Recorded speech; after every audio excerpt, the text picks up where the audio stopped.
I don't think Kevin O'Leary approves of all of this. I think he's a get back to work in the office kind of guy, and he happens to be with me now. Ain't that right, Kevin? You don't approve. Stuart, you're right, but I'm also a realist, and I can give you the data that is quite striking. Pre-pandemic, we have over 35 portfolio companies, all private, 5 to 500 employees.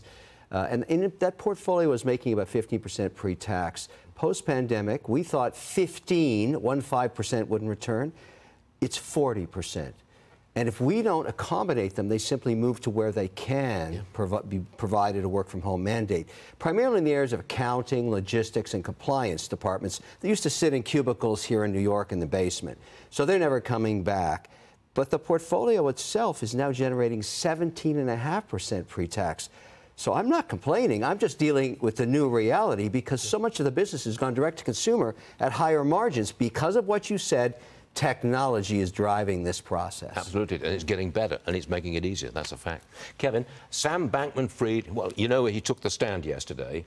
He blamed his lawyers for the collapse of FTX. You want to say anything about that? Because you were an investor, I believe. Oh, yes. I'm more than an investor in that situation. In fact, I want to show you something I brought. This just broke.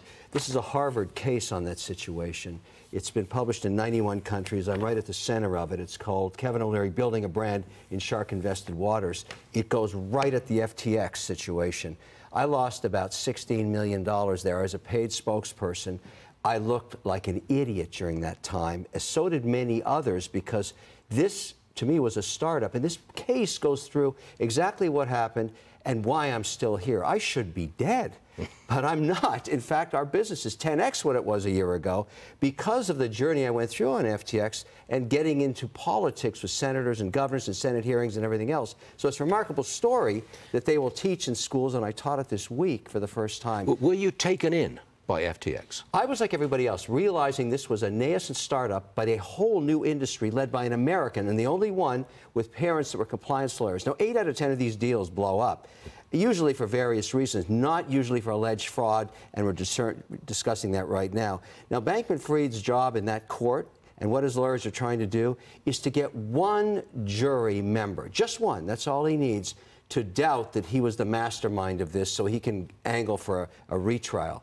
I mean, you know, because I mean, it's going to be a really difficult situation, but usually you wouldn't put someone on a stand in this situation, but the odds are so high, over 100 years of jail time if he's found guilty on every charge, so why wouldn't he try this? I understand that. Different subject, because I do read your stuff, and you're telling people you got to pay off your student loans. You're talking to younger people now. Pay off your student loans and invest at the same time. That's not easy, is it? No, it isn't. But here's how you do it. You have to reduce your spend to 20% less than what you were spending just 24 months ago by not buying as much stuff. Because here's the issue. The credit card debt with the rate increases are now 23%. So if you have a balance on a credit card, you have to be out of your mind to not be paying that down. You can't make 23% in the market. And people like me who own the stock of credit card companies, I hate to see this happen, but that's why I own them, because they're so profitable at 23%.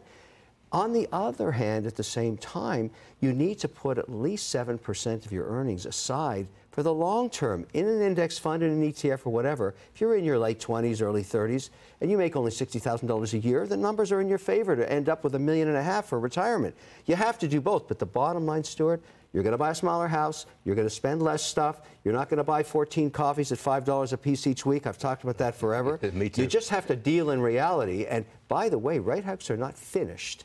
We may get even more of them by the time this year's over.